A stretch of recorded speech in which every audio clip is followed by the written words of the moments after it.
Bien.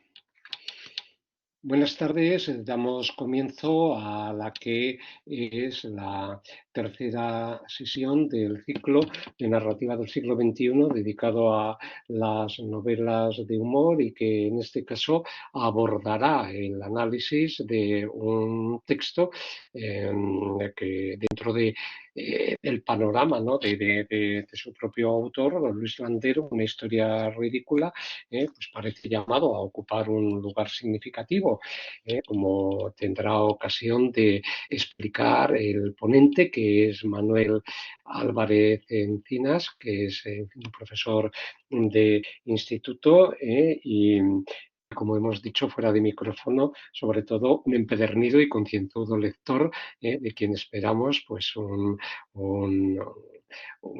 recorrido, ¿no? Completo sobre esta novela. En fin, así que, Manuel, cuando quieras te doy ya la palabra. Gracias por ocuparte de esta ponencia. Muchas gracias, Fernando.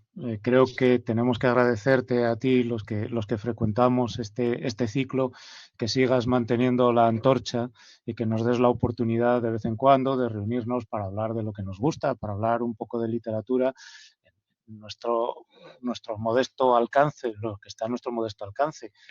Y es que me encuentro yo con la dificultad de que en este ciclo tenemos ya listones muy altos puestos y, como te comentaba antes, me encuentro un poquito como el protagonista de la obra que nos va a ocupar, me encuentro yo dudando si estaré a la altura de las circunstancias y me preocupa porque soy consciente de no tener poderes ocultos que pueda poner en marcha para intentar salvar la situación.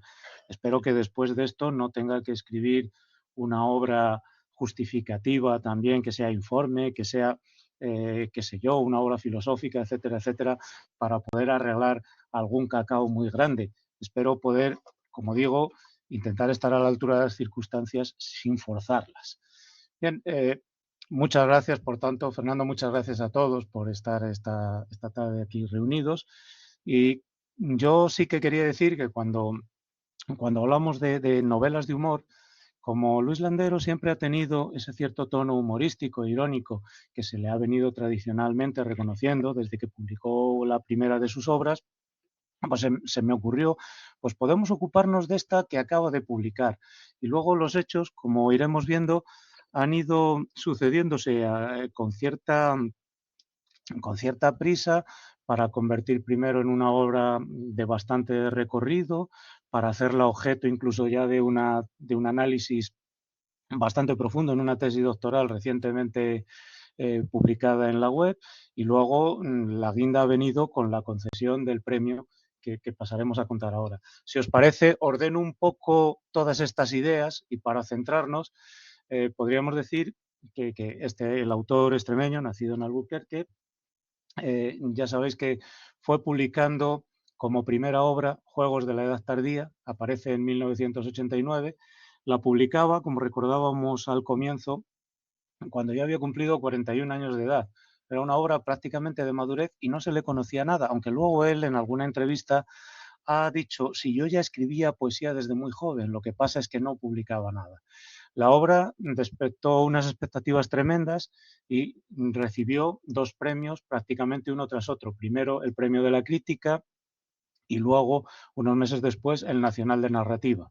Las expectativas ya estuvieron muy altas y a partir de ahí Luis Landero pudo ser víctima en parte de un problema que han tenido todos los grandes autores que han comenzado con una obra que ha dejado altísimo también el listón. La siguiente que publicó Landero fue ya en el año 94, Caballeros de Fortuna, que en parte retomaba muchas de las ideas que habían aparecido ya también en Juegos de la Edad Tardía, pero no quiero entretenerme en estos asuntos, creo que no es el momento de ver cómo va esta trayectoria.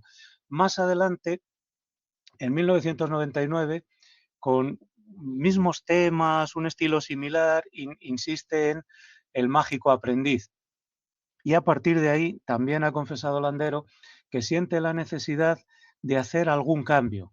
Y ese cambio, señala él, que vino en el año 2002 con la publicación del Guitarrista, en la que descubrió, dice, la narración autobiográfica en primera persona y las posibilidades de distanciamiento que le daba con respecto a lo narrado. A partir de ahí es más frecuente que las novelas adopten una voz en primera persona, como es el caso de la que nos ocupa, como pasaremos luego a ver. Tras el guitarrista, y tengo que decir que el guitarrista a mí ya me pareció que seguía insistiendo en los mismos temas, en los mismos tópicos, en el mismo mundo de las anteriores, me desilusionó un poco como lector de Landero.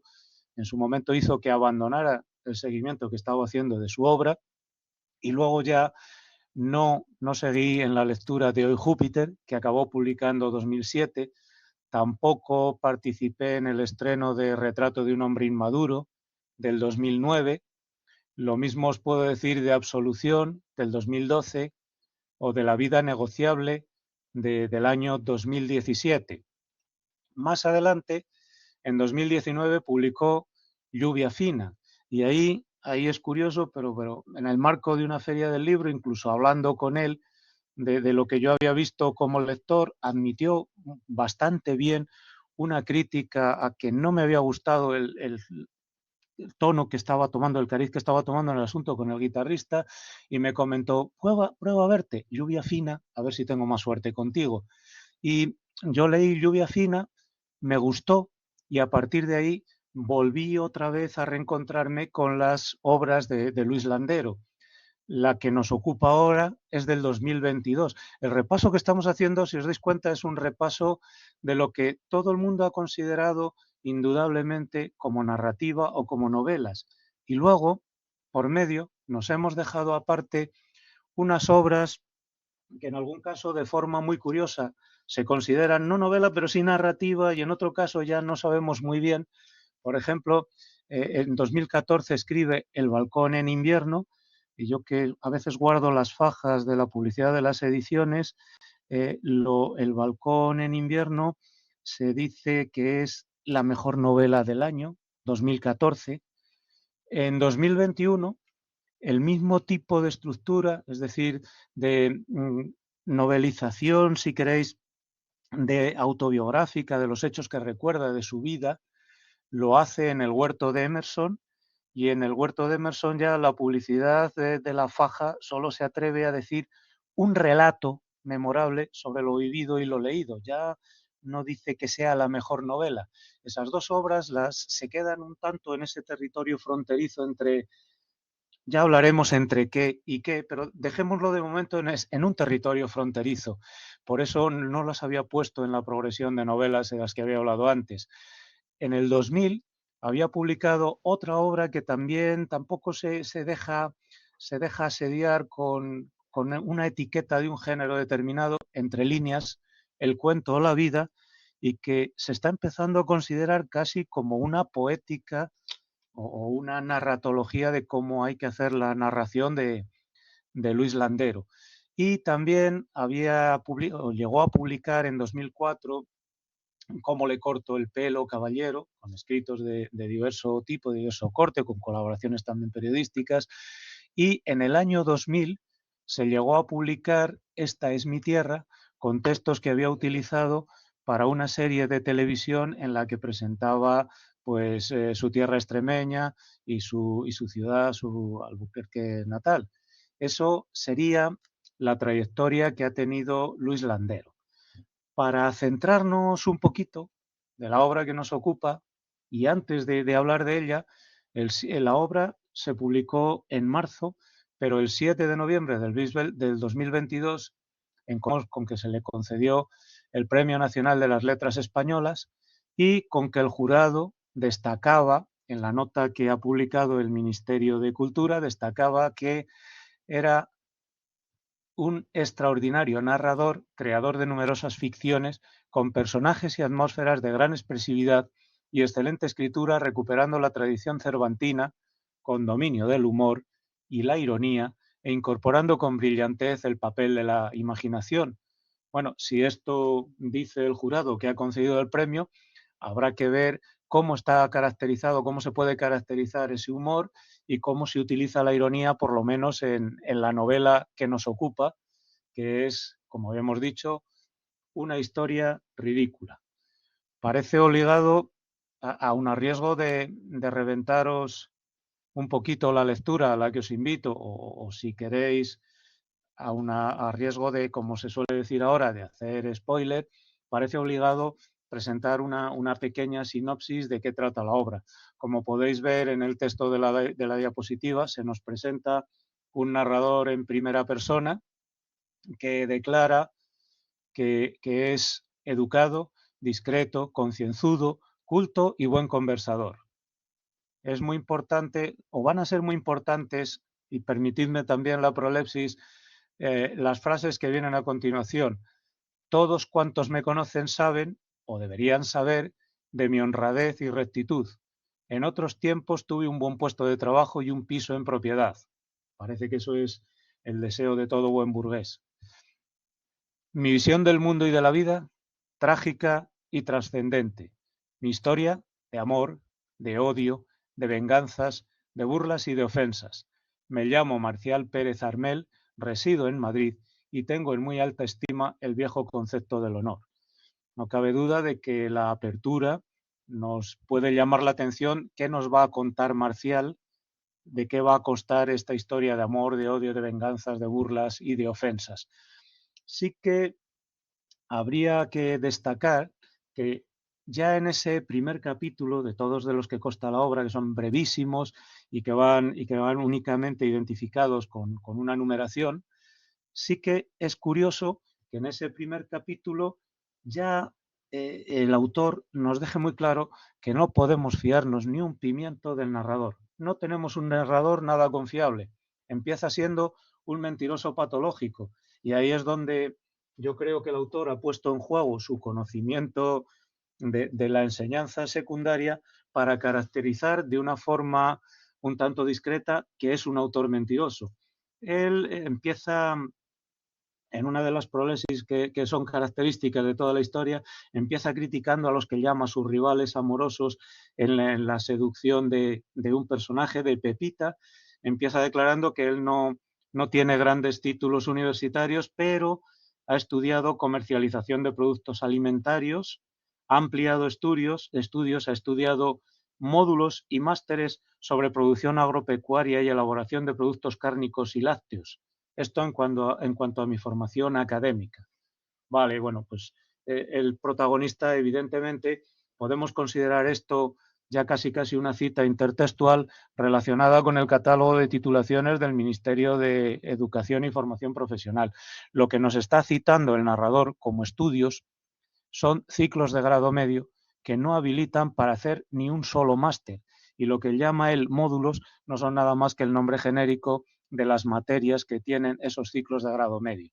Dicho de otra forma, un ciclo de grado medio académicamente tiene la equivalencia de secundaria, no llega a tener la equivalencia de nuestro actual bachillerato.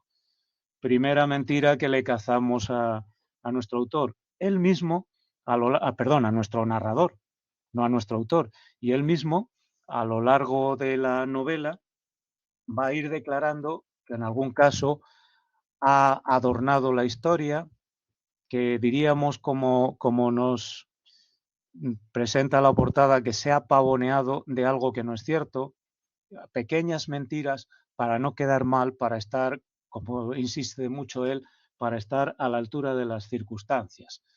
Bueno, esa sería una de las características de ese narrador del que estamos hablando. En el fondo se nos presenta, nos va a ir a acabar diciendo que comenzó trabajando como matarife, que ahora es el jefe de planta de una gran industria cárnica o de un gran matadero, incluso utilizará imágenes de su trabajo para referirse, pues qué sé yo, a las relaciones amorosas. Nos va a comentar algunos episodios que se le quedaron grabados de pequeño, va a citar también problemas que le han ido surgiendo a lo largo de la vida con un compañero de trabajo, todo al hilo de una serie de reflexiones que él llama filosóficas y con la inserción de diferentes tipos de materiales en un intento también a veces metanovelesco o metanarrativo de explicar qué va a hacer, por qué lo va a hacer, o si duda si tiene que narrar esto o si tiene que narrar lo otro.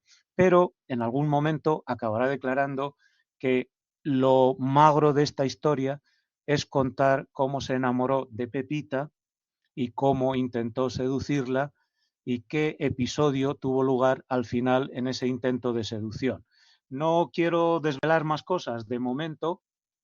Podíamos con estos simples detalles intentar fijarnos en algunos de los aspectos que pueden interesar de la obra. Si el jurado ha dicho que destaca el humor y la ironía, esta novela seguirá también entrando en los conceptos de humor, ironía, que él mismo ha explicado en algunas entrevistas y sin ir más lejos el año pasado. Mirad, yo había visto que ya en el momento en que concede una entrevista a Justo Barranco en La Vanguardia, en noviembre del 2022, justo el día de la concesión del premio, o el día siguiente, no recuerdo muy bien, le dice con respecto al humor y la ironía en sus obras, es verdad que mi manera de escribir es un poco sesgada por la ironía, ver las cosas un poco como empañadas, relativizarlas, buscar el punto humorístico, levemente cómico que pueda tener una situación. Insisto en levemente cómico, nunca será una risa de sal gorda lo que nos provoque en sus obras, en principio. La ironía y el humor son una vía de conocimiento fundamental, no ya para escribir, sino para la vida. Y qué curioso que el autor nos acaba diciendo algo que no es excesivamente diferente de lo que ya tuvimos la ocasión de ver, de lo que nos destacó María José cuando nos habló del concepto del humor en Eduardo Mendoza. Parece que hay algunos elementos recurrentes en autores que forman ya casi parte de un mismo grupo de edad, un mismo grupo de formación. Justo antes, cuando hizo la presentación del libro para el mismo autor y en el mismo medio, comentó directamente de la obra. Para mí, Una historia ridícula es un libro gracioso, cómico. Me he reído mucho escribiéndolo, aparte de lo que pueda haber en él de trágico, dramático, porque en Marcial hay un desnivel enorme entre su forma de hablar, habla desde las alturas, y lo que él hace. Todo acaba al servicio de actos ridículos, pequeños, como los actores cómicos del cine mudo que iban a llevar una flor a la amada y de repente resbalaban con la cáscara de un plátano, se caían, se enredaban en las minucias de la realidad a pesar de que intentaban trascender. Eso, ese ridículo y esa fuente que está señalando aquí Luis Landero, o estas ideas, insiste muchas veces más sobre ellas y en concreto cuando habla del ridículo, pero esto ya en la entrevista que hace para el Norte de Castilla, también cuando se presenta el libro en Valladolid y se la concede a Víctor Vela, le indica literalmente, el ridículo aparece cuando aspiras a mucho y te quedas en poco. Ese desnivel que hay entre tus aspiraciones y lo que consigues, ahí es donde se genera el ridículo. Aquí, en la obra, recordad, tenemos al jefe de planta de un matadero industrial que ha hecho 2 ciclos de formación profesional de grado medio por toda formación académica, que va a intentar alcanzar el amor de una joven que tiene un pretendiente que es un historiador, bueno, aunque también se podría decir un simple historiador, otro que es un músico, con un padre que es magistrado y en una reunión a la que tendrá que asistir y que puede ser el equivalente al caso que nos quería contar Lázaro. Esa sería, por tanto, ese sería, mejor dicho, el punto de partida que nos puede hacer ver cómo se va a generar aquí el ridículo del personaje, el ridículo ante el que el mismo personaje, paradójicamente, como dice también Luis Landero, siempre le tiene miedo. Eh, Esto también se lo comentaba en la entrevista a Justo Barranco. El protagonista, apuntaba a Landero, lo que menos soporta en la vida es quedar en ridículo. Hay en él un afán de reivindicarse. Piensa que se burlan de él, que incluso los lectores del libro que escribe se van a burlar de él, y también el doctor Gómez. El doctor Gómez no lo he identificado. Espero que el segundo apellido no sea Redondo, y que sea otro doctor con otra especialidad el que le está desafiando a Marcial a escribir esta obra. Entra en conflicto con los lectores, con todo el mundo, pero remarca Landero, hablo intuitivamente porque no me he planteado la psicología de este personaje ni sabría hacerlo. Me he limitado a contar su historia, a hacerlo hablar, él habla y le voy dando cuerda, pero conozco al personaje como lo puede conocer usted, ni mejor ni peor. Es un personaje que he visto en la distancia y de la distancia nace el humor. Recordáis que ya lo habíamos dicho, por eso elige un narrador autobiográfico al que pueda cargar con las culpas de su propio ridículo, que se aleje de la pretendida o la de la presunta identificación del narrador con la ideología del autor. El narrador es otro, no soy yo, es lo que nos está diciendo en este caso el autor. Aquí ya aparecen unos datos que no hemos ido dando de la novela, y los datos que no hemos dado, que son muy llamativos también, es que Marcial, después de presentarse, pero casi inmediatamente después de presentarse, empieza a ponerse en guardia contra lo que pueda decir algún malicioso. O sea, se pone en guardia contra los demás.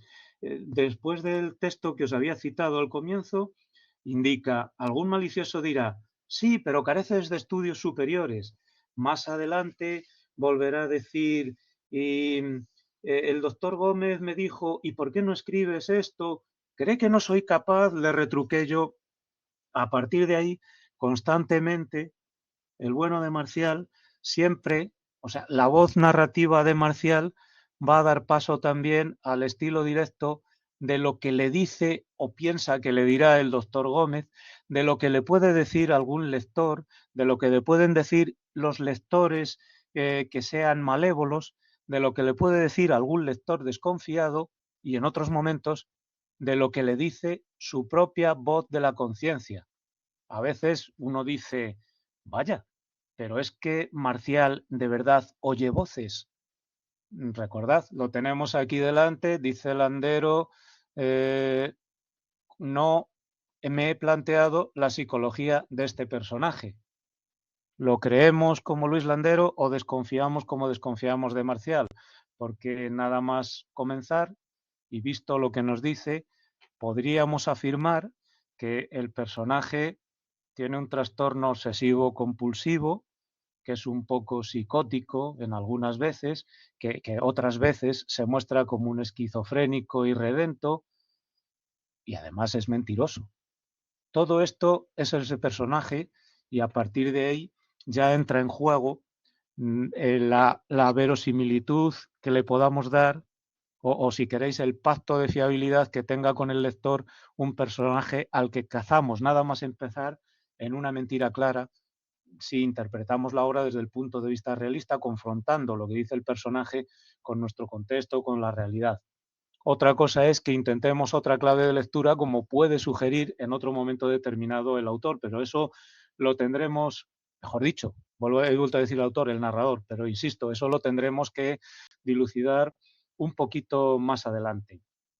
Así se genera el ridículo, como hemos dicho, así el ridículo da lugar a una paradoja, el mismo protagonista se siente en esa paradoja y, por supuesto, él mismo, como protagonista y como narrador, va a repetir sistemáticamente a lo largo de la obra un montón de veces ridículo y ridícula como sustantivo, como adjetivo, aplicado a un montón de circunstancias, sin ánimo de agotar todos los casos que se podrían citar, porque luego en una relectura de la obra he visto que hay muchos más, por ejemplo, para que veamos cómo el personaje intenta protegerse del ridículo, frente a mi visión trágica de la vida y del mundo, me había comportado como un personaje de sainete. Y aquí ya se nos desliza otro asunto del que tendremos que hablar. Visión trágica del mundo ya nos empieza a remitir a un mundo de intertextualidades que luego aparecerá citado más veces.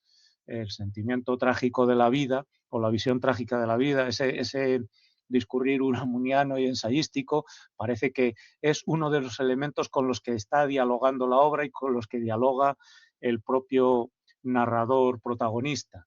Y luego, por otro lado, esa comparación con ser un personaje de sainete nos va a llevar a otro de los núcleos importantes de la obra, la concepción de vida como teatro.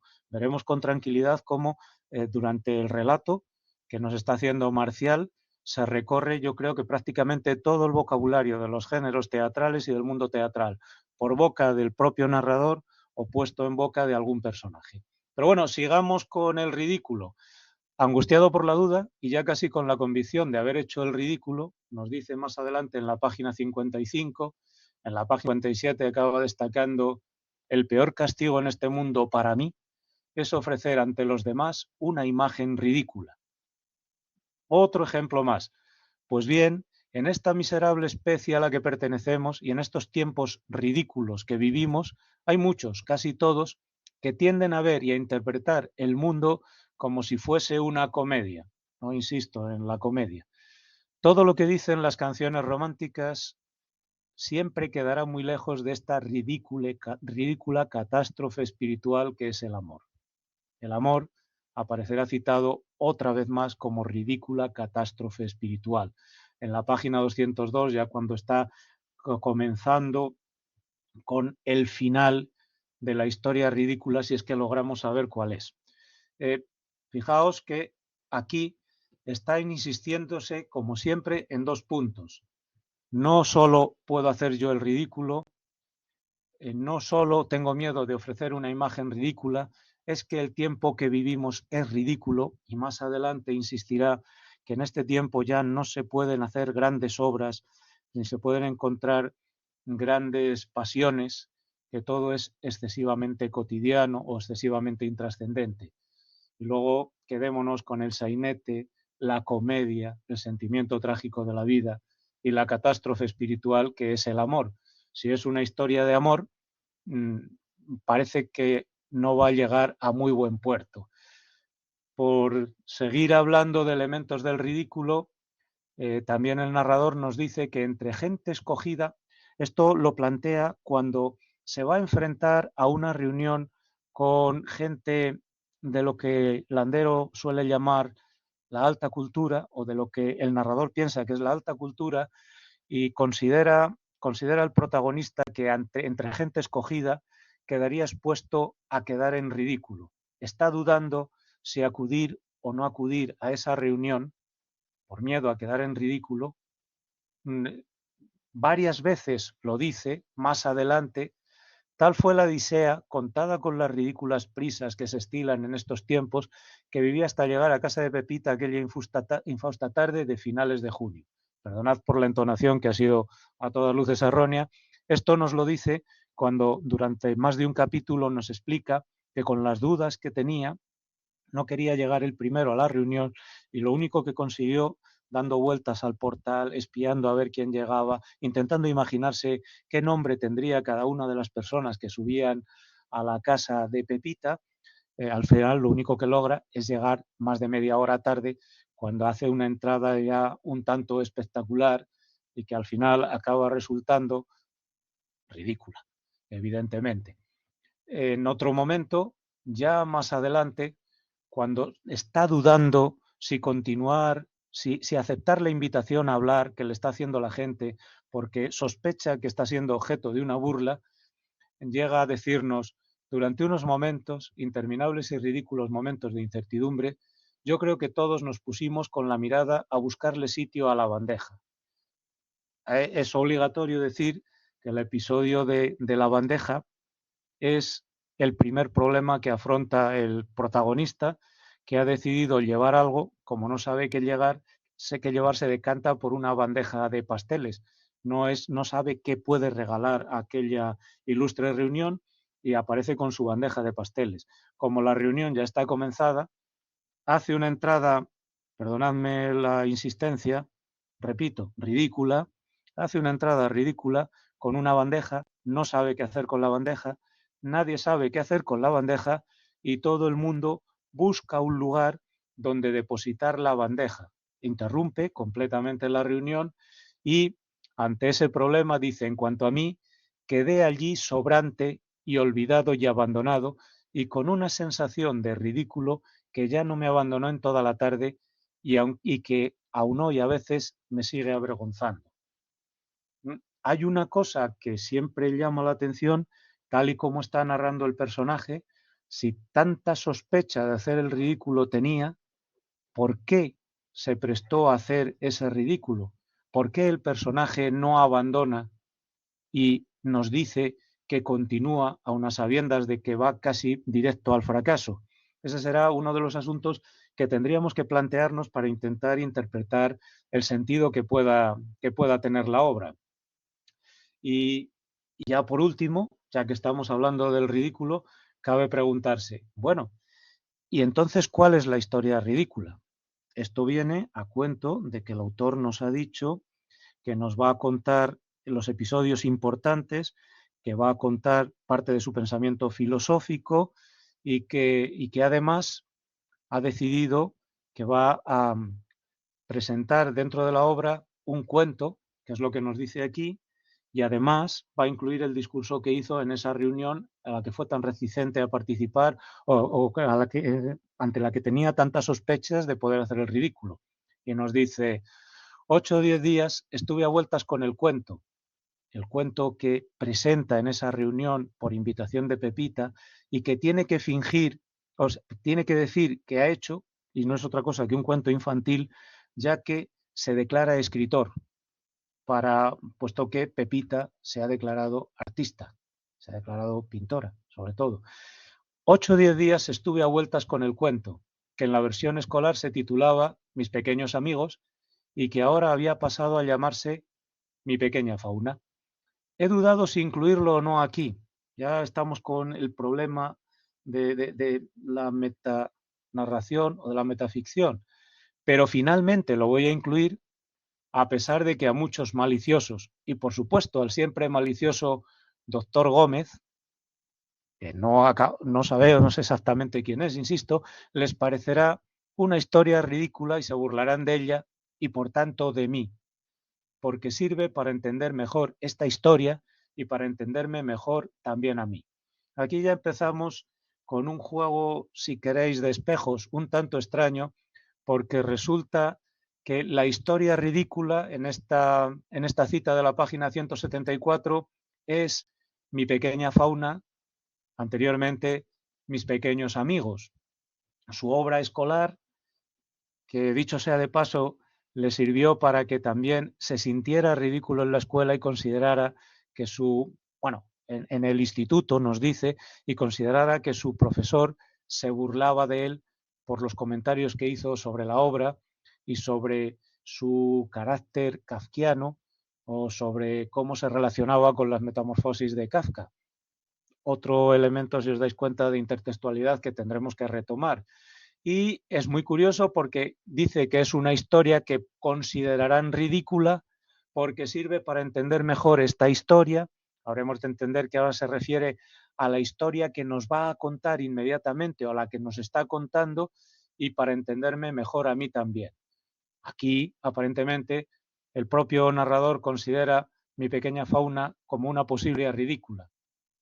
Pero cuando termina de contarnos la reunión que ha tenido en casa de Pepita, después de algo que tendremos que ver también más adelante, nos dice que los acontecimientos finales que él ha vivido de una forma que nos va a narrar, que luego tienen otra versión oficial que también nos cuenta, nos dice, en cuanto a la versión oficial, y con esto acabo esta historia ridícula, y no he puesto la versión oficial por no adelantar acontecimientos, ¿cuál es esta historia ridícula ahora?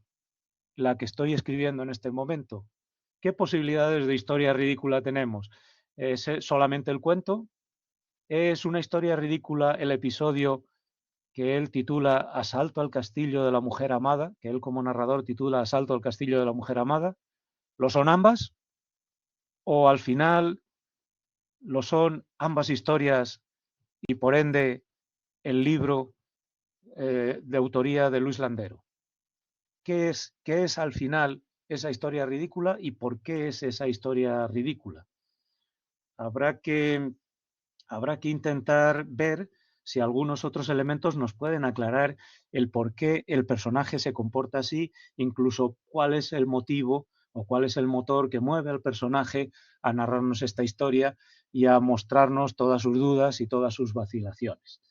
Bueno, como podemos ver, cada vez que hablamos de ridículo, nos vemos sometidos a constantes relaciones intertextuales con otras obras, nos vemos conducidos también a reflexiones metanarrativas o a poder considerar esta obra en parte como una metanovela y sobre todo, vemos que puede tener elementos paradójicos. El mismo personaje es paradójico porque con el gran miedo que tiene a hacer el ridículo, probablemente, dice él, para defenderse, no va a dudar en ridiculizar a los demás. Tiene que ridiculizar a los demás personajes en un afán por estar ya no a la altura de las circunstancias, sino por encima de las circunstancias. Para ponernos en situación, en el episodio final en que el personaje acude a la tertulia y se ve obligado a presentar el cuento, a ver cuáles son las opiniones de los demás participantes en aquella tertulia sobre el cuento, y se ve, piensa él, sometido a burla por parte de los demás, se queda al margen de la reunión, se siente extraño a esa reunión, o como diría el mismo Luis Landero, desclasado, se siente desclasado y se mantiene aparte. Le señalan un sitial para que tome asiento y descanse y él decide quedarse en pie y mantenerse observando a la concurrencia al mismo tiempo que toma gin tonic tras gin tonic, con lo cual las fases finales de su obra las hace ya en un completo estado de ebriedad y el recuerdo que nos transmite es el recuerdo de una persona que ha bebido más de la cuenta. Pues bueno, en ese momento en que, viendo desde fuera a la reunión, quiere ponerse ante la duda de que se van a reír de él, quiere ponerse por encima de los demás, ridiculizar a los demás y sentirse superior, nos dice, por ejemplo, en la página 246 y 247, del simple historiador, que parece ser también otro pretendiente de Pepita, un tipo ya cuarentón, calvo y menudo, que solo intervenía para jugar con los vocablos. Escuchaba mirando a las alturas, como atendiendo a lo profundo del discurso, pero en realidad lo único que buscaba era alguna palabra con la que crear un equívoco jocoso, algo así como un chiste para gente ilustrada, o más bien exquisita, y perteneciente a una secta, porque algunos de los juegos que los demás celebraron, yo no los entendí. A mí me pareció entre indigno y pueril eso de trocear o desfigurar las palabras para jugar con ellas, pero era de admirar la rapidez y chispa de su ingenio. Esas travesuras parecían definirlo de una vez por todas. En una ocasión alcanzó un caramelo, lo peló, lo tiró a lo alto, lo recogió en la boca y luego hizo una bolita con el papel. Anduvo un rato mirando a los presentes, buscando una víctima y finalmente le tiró la bolita a la joven de rojo, no sin antes amagar varias veces el tiro, con lo cual la otra se defendía con las manos y haciendo figuras con el torso. Como además era muy ágil y nervioso, no paraba quieto. Algo de simio había en él. Se sentaba en un puff flexible y tan pronto se encaramaba en él recogiendo las piernas a lo hindú, como las cruzaba o las estiraba, o descoyuntaba el cuerpo y se dejaba caer de un lado hasta apoyar la cabeza en el suelo, y otras monerías de ese estilo. O sea, he subrayado la animalización, simio y monerías. Me resultaba a mí muy curioso que se comportara como un convidado al banquete al que también estuvo convidado Fígaro en su momento por su buen amigo Braulio, tirando bolitas de papel, aunque no sean migas de pan en este caso, algo, algo de ambiente del banquete del cumpleaños al que asiste Larra en uno de sus artículos y que nos narra en uno de sus artículos, tiene este episodio final, incluso también el desenlace del episodio, o por lo menos está narrado en parte con un estilo con bastantes similitudes a lo que hace Larra en ese artículo en concreto. Pero bueno, y vamos a dejar de lado esto, estamos otra vez ante una posible cita intertextual, o por lo menos ante algún contagio de estilo, y luego yo no sé cómo al ilustre auditorio al que me estoy dirigiendo en estos momentos le podrá parecer que podemos interpretar haciendo figuras con el torso, que parece recordarnos las mejores selecciones de poesía satírica del siglo XVII, lo de hacer figuras, dicho del sol, como un buhonero por parte de Quevedo, parece que aparece también recogido aquí en esta parte. Pero quedémonos con lo interesante. El narrador, dentro de ese juego de ridículos, para considerarse por encima de la altura de las circunstancias, se ve obligado a decirle al doctor Gómez y a los lectores aviesos que intentemos leerlo que los otros también son ridículos o que los otros son mucho más ridículos. En algunos casos, por el ridículo, acabaremos llegando evidentemente a la parodia. Aquí, en el caso de la parodia, aparte de que el narrador marcial se parodia a sí mismo, en algunos casos parece que el narrador marcial está parodiando también al autor Luis Landero o a otros muchos autores que están adoptando este tipo de narrativa. Ya nada más comenzar en el primer capítulo, cuando nos cuenta el desafío del doctor Gómez, pues le regala la libreta para que escriba el libro, nos dice, y en eso ando ahora. Yo no creo que escribir un libro narrativo o contarlo de viva voz tenga mucha ciencia, y más si es un libro sobre su propia vida y tu filosofía, es decir, confesional, donde todo está ya inventado de antemano. Y aquí uno dice, caray, ¿no será también un libro confesional El balcón en invierno? ¿No es otro libro confesional El huerto de Emerson? ¿No hacen también un tipo de narración convencional El monarca de las sombras y algunas otras obras del propio Cercas?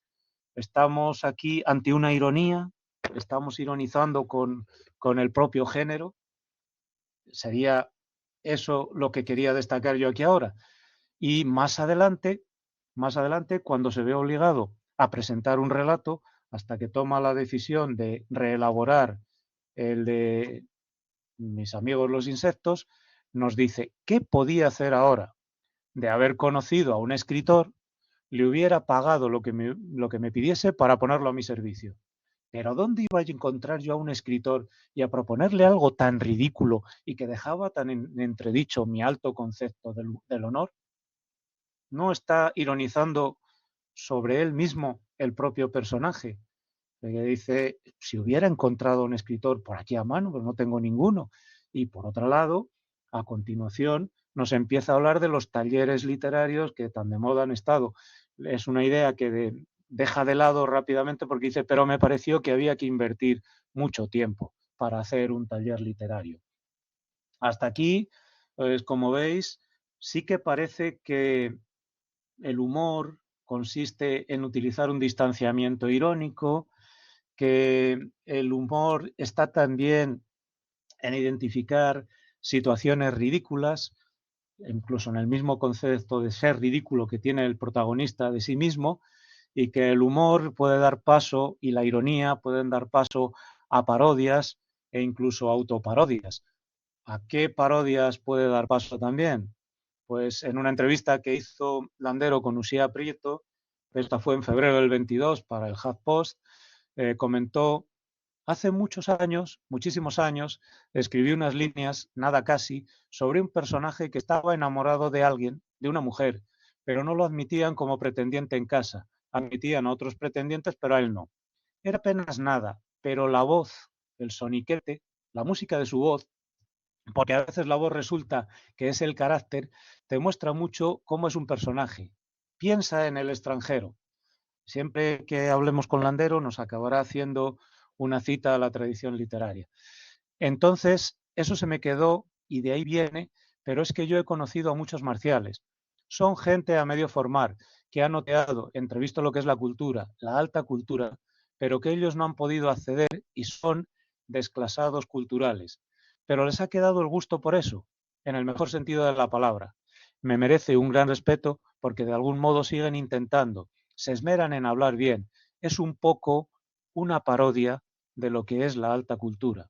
Habría que definir lo que es la alta cultura, pero es una parodia. Y no solo el personaje y lo que dice y su estilo se convierte en una parodia de la alta cultura, sino que el personaje, tan aficionado a aprender de Internet y de otras fuentes tan sesudas como esas, es capaz de copiar el lenguaje del arte y de enregistrar unas cuantas frases a propósito de la obra de Pepita que quedan de lo más característico del lenguaje del mundo de las artes plásticas, pero con una fluidez tal que podría envidiarle el mismo Sancho los refranes que enristra a lo largo del Quijote. De momento, esa es una de las parodias más características del texto, pero María Camino Conde, que abordó también en su tesis doctoral que tituló La estética del absurdo negociable en la narrativa de Luis Landero, abordó también el análisis de muchos aspectos de esta obra, junto con otras de las novelas. Nos comentaba, me he permitido traer una cita sin identificar la página, disculpadme, la parodia del cine y de las novelas detectivescas aparece asimismo en una historia ridícula. Por ejemplo, cuando el protagonista espía a su vecino Ibáñez y declara que ha descubierto infidelidades matrimoniales, aunque lo que realmente ocurre es que el vecino trata de saltarse a la dieta que su mujer le ha impuesto, o cuando piensa en envenenar a alguien a quien odia. Pero no solamente se parodia lo detectivesco, sino también los programas de televisión, las tertulias intelectuales como las organizadas en Casa de Pepita, donde se tratan temas en apariencia profundos, pero que finalmente carecen de enjundia. El lenguaje de los emoticonos o el saber fragmentario y anecdótico que proporciona la red al que tan aficionado es el personaje. Todo ello, como puede apreciarse, relacionado con los más media del siglo XXI y los espectáculos de masas. Sirva como ejemplo el fragmento siguiente y el fragmento que cogía María Camino, que es muy ilustrativo a este respecto, era aquel en el que Marcial indica: me sentía suelto, ocurrente, con facilidad de palabra. Está comenzando la maniobra de seducción de Pepita, a la que se ha encontrado accidentalmente en una reunión. Insisto, me sentía suelto, ocurrente, con facilidad de palabra, y hasta me puse a imitar el tono de los presentadores en los concursos de televisión. La concursante que más ha acertado y por tanto la ganadora es la señorita, y dejé ahí la frase para que ella la contemplara, perdonad, la completara. Pepita Núñez de Ayala, dijo ella con voz afectada, acercándose al puño que yo le ofrecía a modo de micrófono y secundándome en la broma. Bravo por Pepita, dije yo, y todo en plan de juego y parodia, y cuando al fin dije que 8, porque ese es el número exacto de ratones, ellos hicieron gestos de extrañeza y Pepita abrió la boca y los ojos y reprimió casi un grito de sorpresa con la punta de los dedos.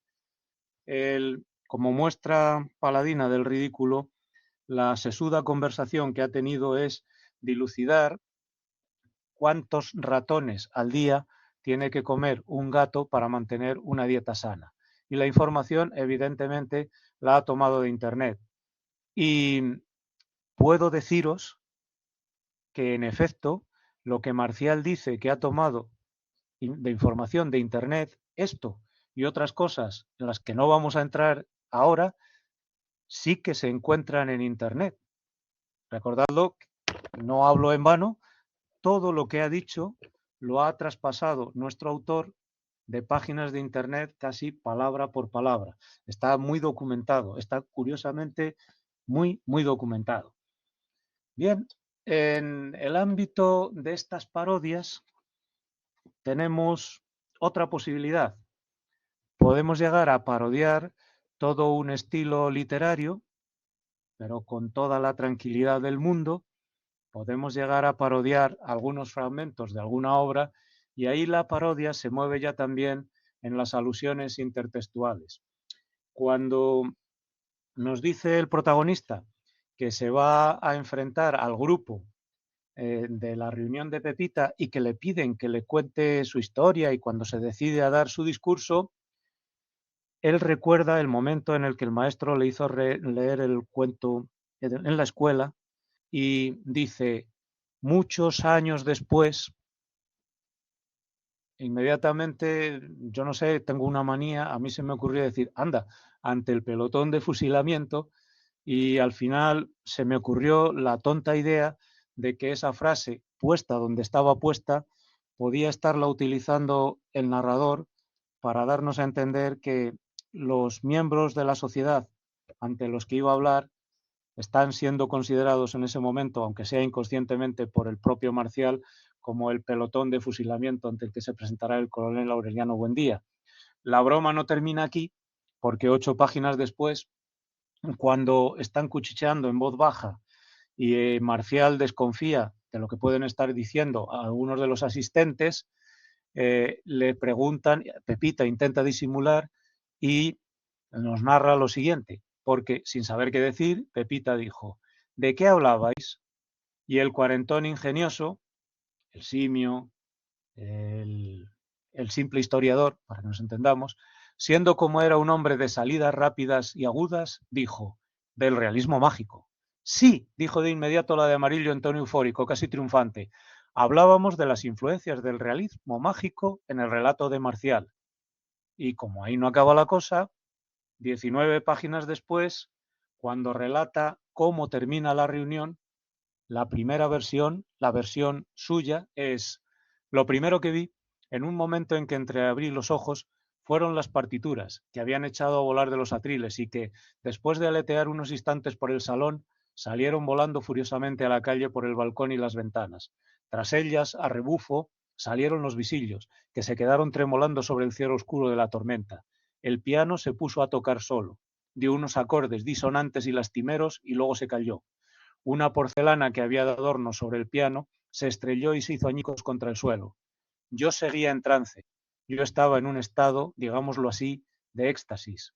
Es más, pensé, aunque no con palabras, sino con imágenes, siento lo mismo que hubiera sentido mi padre de haber sido de verdad trapecista en el momento de exhibirse y lanzarse al vacío allá en la cima de la carpa. Habrá que aclarar que ya ha aludido el personaje en un momento en el que ha relatado su infancia al momento en que su padre lo lleva al circo a ver a los trapecistas. En este caso no lo lleva a ver al hielo, sino a los trapecistas. Y también ese mismo personaje está convencido de que cuando entra en esos momentos de éxtasis, cuando llega a odiar tanto a una persona y le desea tanto mal, tiene un poder mágico que hace que se cumpla lo que desea. Este es uno de los momentos en que el personaje interpreta que se está cumpliendo su poder mágico, pero curiosamente con referencias bastante numerosas a Cien años de soledad y con ironías acerca del realismo mágico y con un final de reunión de auténtico realismo mágico. Lo que pasa es que el realismo mágico es demasiado en esta narrativa y tiene que haber una versión oficial para romper con esa ilusión. No nos interesa esa fantasía. Nos interesa precisamente el contraste entre ese sentimiento fantástico y lo tonto o lo poco consistente de la realidad o la posible explicación de la realidad. Aquí, si estamos parodiando, al mismo tiempo estamos también relacionándolo esto con otras obras literarias, incluso había intentado yo poner en rojo unas palabras que constituyen una cita al mismo Luis Landero. Hay, el mismo Luis Landero había dicho en el cuento O la vida, ya en su momento, había llegado, había llegado a plantearnos que uno de los personajes también, insisto en que esa obra de Luis Landero está siendo considerada ya como su auténtica poética, si se puede utilizar este término también en narrativa, pues os comentaba que uno de los mismos personajes está hablando de unas reglas para hacer relatos, insisto, entre líneas, el cuento o la vida, y dice en las normas que tiene, hace una serie de normas, este personaje, Manuel Pérez Aguado, y en la norma 13 dice, no pintar la cosa, sino el efecto que produce, que es quizás una frase de Mallarmé, y más adelante en otra norma advierte, no pienses con conceptos ni palabras, sino con imágenes. Es la página 30 de Entre líneas. Entonces ya estamos llegando al sumum que Luis Landero como autor se cita a sí mismo y es posible que esa cita nos obligue a ir a Entre líneas para intentar interpretar qué es lo que nos ha querido decir Landero con estas frases, o por qué Landero nos ha presentado a este héroe y nos está presentando esta historia. Bueno, otra de las cosas a la que quería ya pasar brevemente revista es que siempre se le ha dicho a Luis Landero que forma parte de una tradición literaria cervantina, incluso lo destacaba el premio. Él mismo nos está diciendo de qué fuentes bebe. Nos dice, no solo Cervantes, es también Dickens, Dostoyevsky, Valle-Inclán, Flaubert, Galdós. Más en otras entrevistas llega a decir también Dostoyevsky, Dickens, Valle-Inclán, Baroja, Faulkner, Flaubert. Y si vamos leyendo la novela, esto casi es un acto de fe, podremos ir encontrando características propias de héroes de todos estos autores. A casi muchas de las frases le podíamos adjudicar paternidad o podíamos ver reflejo en distintas obras de estos autores. Pondremos alguna de muestra que no se diga. A mí lo que más me llamó la atención era la relación que establecía el propio Landero con las obras de Thomas Bernhard, porque también en la entrevista de La Vanguardia decía que Marcial es como un personaje cómico de Thomas Bernhard. Dice que es un resentido, que no sabe amar, que es un resentido con causa, y ahí es donde acaba indicando que Marcial es el que ha escrito esta novela, es el autor. Y lo digo en serio, me he dejado llevar por su voz y su manera de ser, que no tiene nada que ver con la mía. Aquí sí que tenemos otro juego de distanciamiento. No podemos caer en el engaño, creo yo. Sí que es curioso que cuando dice que toma la voz de Marcial, el Landero dice, le preguntan al Landero, ¿una posesión? Y Landero responde, no, más bien es un guiñol. Ha sido la fuerza de su voz y de su manera de ser. Esta manera un poco engolada de hablar, un poco importanciosa, pero a la vez un poco ridícula. Me ha llamado la atención la palabra guiñol precisamente por la producción para guiñol que llegó a hacer Thomas Bernhard. He llegado a pensar, pues sí, va a ser verdad que parte de la producción de este autor, aunque yo no lo conozco muy bien, puede haber influido en algunos de los detalles que hay aquí en esta obra de la que estamos hablando esta tarde. Y ya, bueno, hablando de otros autores narrativos, el mismo Landero ha ido desgranando en las entrevistas distintos nombres, unas veces unos, otras veces otros. Por ejemplo, dice, Marcial es un desclasado social y cultural, lo había dicho en otra entrevista, y está fascinado con un mundo que es como para el gran Gatsby era el mundo de Daisy, el mundo de la elegancia, de la distinción, la belleza y la cultura. Marcial es un personaje que he visto en la realidad, pero también en Gogol, en Kafka.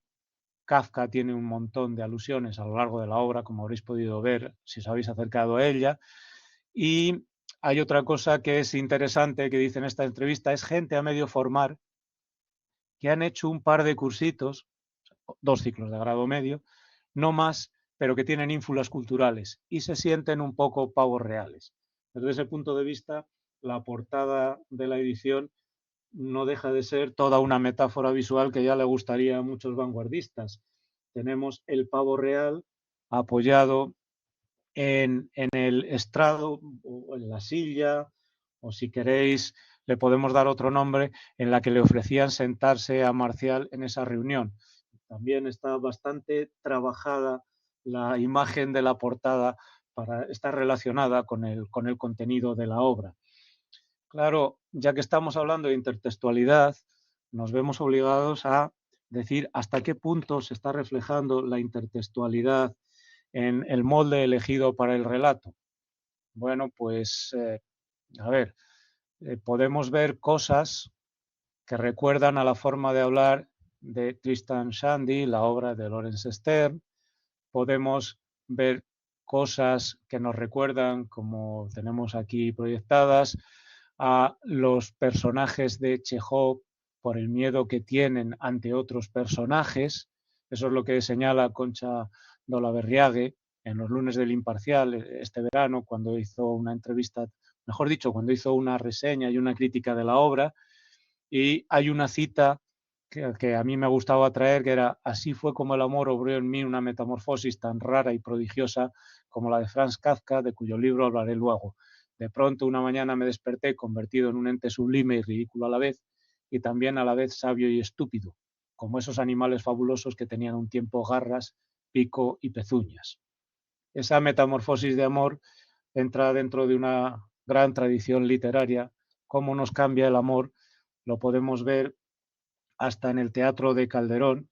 Qué casualidad, porque me parece que también aparece Calderón relatado, o mejor dicho, citado en la obra, aunque sea verdad que en el teatro del siglo XVII a veces el amor nos cambia para bien, nos da sabidurías, y aquí el amor nos cambia, en cierto sentido, para mal, para acabar siendo un insecto honorario, como nos llega a decir Marcial cuando habla de su narración.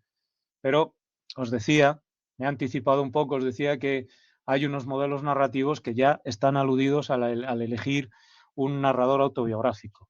Domingo Rodenas, cuando escribió en Babelia sobre la obra, en febrero del 2022, llegó a decir una cosa que yo creo que no merece más comentario, porque se comenta sola.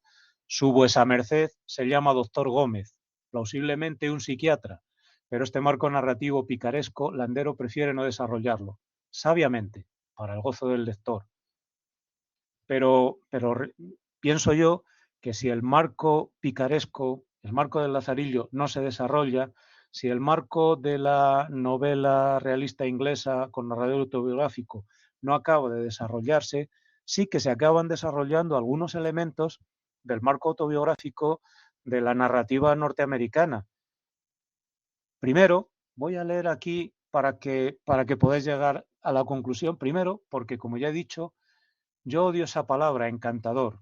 Esto lo está diciendo el personaje cuando sospecha de Pepita porque utiliza esa palabra. Esa palabra la rechaza y nos lo dice.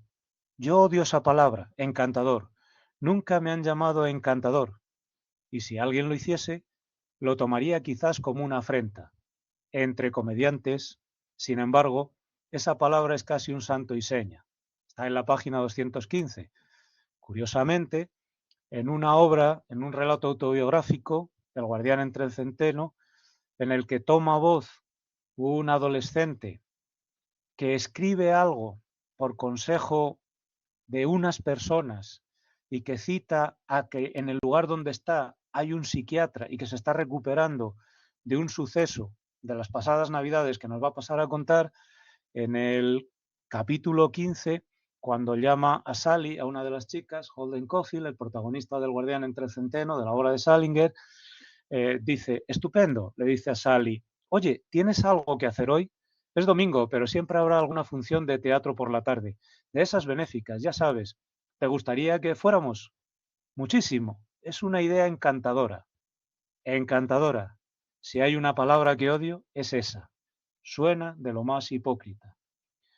No sé yo si será casualidad, como pudo ser casualidad los males que le acontecían a las personas a las que odiaba Marcial, pero suena a que el autor nos ha colado precisamente esta palabra para que podamos relacionar la desconfianza con los hipócritas de un adolescente hasta cierto punto inocente que está naciendo al mundo, un adolescente que parece tener algún trastorno psicológico, que utiliza el mismo molde y ya nos podemos preguntar, ¿el doctor Gómez es una invención que trata de recuperar el psiquiatra al que le dedica Holden todo lo que está pensando y al que le está contando la historia como parte de su fase de terapia?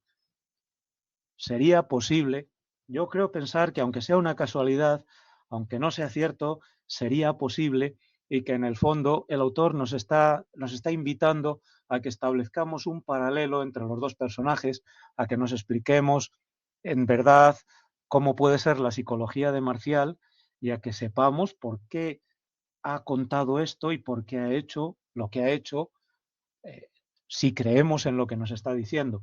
En fin, con esto, si os dais cuenta, solo hemos podido pasar revista a algunos de los elementos más característicos de la obra. Es una obra que, desde mi punto de vista, está muy bien trabada, porque no queda ni un solo hilo suelto, no queda nada al azar, y todo se va retomando y se va rematando. Algunas veces, incluso hasta con excesivas repeticiones. hasta tal punto es un maniático el narrador que nos pone palabras en cursiva y que insiste en decir repito y vuelve a repetir la misma frase, y eso lo hace de una forma machacona, de una forma que quizá es excesivamente insistente, que puede incluso hasta cansar. Pero yo me pregunto si no es ese un recurso para dejar bien claro que el personaje no está muy bien de la cabeza, por decirlo una frase poco políticamente correcta.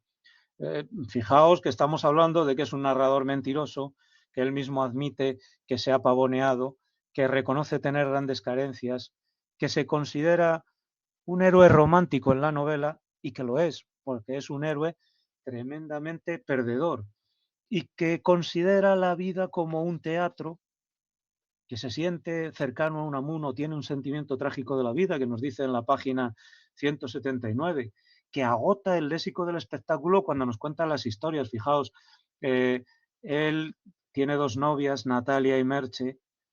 Esto sí que recuerda a Camus y a su obra El extranjero, cuando el protagonista, cuando Meursault dice que ha convivido con dos mujeres, con una señorita y con una prostituta, que trató a la señorita como una prostituta y estaba enamoradísima de él, y que intentó tratar a la prostituta como una señorita y se rió de él. Eso se puede ver en parte reflejado en las dos novias que tiene el buen burgués con piso en propiedad en Madrid, que son Merche, la cuidadora de su madre, y es Natalia, la prostituta a la que pide consejo, la prostituta que le aconseja que se case con Merche, y a la que tiene que dejar en una escena de comedia. Deja a Merche como un perfecto comediante, dije en la página 205, finge timidez como un tonto y vulgar comediante ante una de sus novias, dice en la página 220. Esto también lo hace entre líneas y en Hoy Júpiter, por supuesto, Luis Landero. O nos dice que su obra es una historia trágica de amores platónicos. Se declara ser el bufón del grupo, de la reunión. Era el actor y los demás eran los espectadores, pero yo ese papel ya lo había interpretado antes. Conocía el argumento del drama y cuál era mi papel en la escena. Reparte entre los asistentes papeles en la comedia que van a vivir. Incluso hay algún momento, para que no falte ningún género, en que el padre de Pepita, que no sabe muy bien qué es lo que está pasando en esa reunión, pregunta, pero ¿qué clase de esperpento es este? Y por último, en la página 275, alude el narrador a la tragedia de Gregor Samsa. Bueno, todo esto, toda esta concepción de la vida como teatro, en la que cada cual se ve obligado a representar un papel, el considerar que la vida es una comedia en la que todo el mundo finge y que eso pierde la solemnidad de las grandes tragedias, que se ha perdido lo importante que había en el mundo, está también muy presente en la obra, y también a veces se acaba relacionando con la idea de la locura de amor que nos dice. Así que, en definitiva, junto a estos materiales y al juego de voces narrativas, e incluso al intento de explicarnos por qué Marcial nos cuenta esta historia ridícula, en el fondo se está justificando como se justificaba Lázaro, como se está intentando curar Holden. Hay un momento en la página 283 en el que el personaje nos dice, solo me resta por decir que con estos, un cuenco de gazpacho, una ráfaga de viento, un gato, una navajilla de juguete y un trozo de cristal, un pequeño equívoco. Con estos y otros materiales parecidos se construyó esta historia. Y así salió, porque así es también la vida en estos tiempos, intrascendente y caprichosa. Y porque ya no hay historias que narren grandes hechos, altos afanes, hechos maravillosos, y todo el pasado y de todo el pasado esplendor, lo único que queda es eso, los desperdicios y el pozo amargo de un sueño, y poco más. Solo me resta por decir que cuando llegaron los sanitarios y la policía, yo seguía sentado en mi sitial como con el malabarista de palabras, ilustre comediante. No voy a decir cómo, vamos a dejarlo para que haya un motivo más para intentar acercarse a la lectura, y así he compuesto este informe o exposición al que aquí mismo, sin más polémicas ni disposiciones, pongo punto final. En definitiva, el autor que empieza escribiendo una historia confesional de lo que le ha sucedido, que escribe un informe, que presenta una exposición que puede servir tanto como para exculparlo ante la justicia por lo que ha sucedido en esa reunión, como para intentar que los demás entiendan por qué ha actuado así. Con eso da fin a la historia. Es un personaje landeriano de la mejor estirpe, porque admite que ha fracasado en la conducta, en la conquista amorosa. Es un personaje fracasado. En ese sentido es un buen romántico también. Es un personaje que a sabiendas, o sea, que se está justificando porque a sabiendas de que podían burlarse de él, se ha sometido a esa burla. En el fondo está pensando como hacía Don Quijote cuando Sancho le comentaba sus sospechas, montados ambos en clavileños, de que aquello fuera una burla. Como Don Quijote piensa que la gloria de haber emprendido esta hazaña no la podrá oscurecer malicia alguna, o porque, como dice también en Entre líneas Luis Landero, lo importante, lo único en verdad importante, es dejarse el alma en el intento desesperado y gozoso de decir lo indecible, o dicho de otro modo, de fracasar, pero gloriosamente. Esta es nuestra historia ridícula, la historia de un glorioso fracaso de un ser que está destinado a fracasar en este mundo ridículo en el que vivimos. Con esto ya no quiero entrar en más cosas, me someto un poquito a lo que quiera comentar Fernando o lo que él decida hacer más adelante en estos minutos que nos puedan quedar. Muchísimas gracias, Manuel. Y voy a utilizar la frase de Marcial Pérez Armel. Repito, tú nunca hablas en vano. Puedo señalar, y yo creo que tu exposición ha sido completísima, ya no solo por la búsqueda que has realizado, ¿no? Con toda esa serie de entrevistas, que a fin de cuentas las opiniones del autor son las que verdaderamente cuentan, ¿no? Y las has ido cribando además por las de los críticos o las de los investigadores que se han centrado en tu obra, en su obra, sino fundamentalmente por la memoria de lecturas tan prodigiosa que tienes, ¿no? Y que eres capaz, pues bueno, de poner en juego un archivo de referencias enorme y que indudablemente es lo que le ocurre también a Luis Landero, un profesor que ha sido de instituto y que tiene también una amplia, ¿no? de trama de referentes literarios que él ha invocado, ¿no? Cuando le han preguntado en esas entrevistas, y que luego pues tú te has preocupado de ir buscando las alusiones, aparte de otras que él ni siquiera había dejado enunciadas, pero que en cambio tú sí has sido capaz de encontrar unos paralelismos, ¿no? Que demuestran cuál es la urdimbre, ¿no? Con la que se está construyendo esta obra, a la que el término de parodia parece que le viene corto, pero lo es absolutamente de todo, ¿no? Desde la propia obra de Landero, de su narrativa anterior, hasta esa alta cultura que muchas veces en sí misma es pura pedantería, como podríamos decir, hasta todo el bagaje, ¿no? De referencias literarias, que yo también tengo anotadas algunas de ellas, ¿no? Con las que estamos coincidiendo, pero bueno, no quiero tampoco alargarme. Sí que te doy encarecidamente la enhorabuena, porque creo que ha sido una de las presentaciones pues, más completas que hemos tenido en estos ciclos, y a sabiendas de algo que yo te he dicho antes, bueno, te lo decía por correo y te lo había dicho antes, de que era una obra que a mí en un principio no me acabó de gustar, ¿no? Y que no es que me haya entusiasmado del todo, pero sí que le he sacado, yo creo que a un cierto provecho, ¿no? Sobre todo para entrar en lo que es la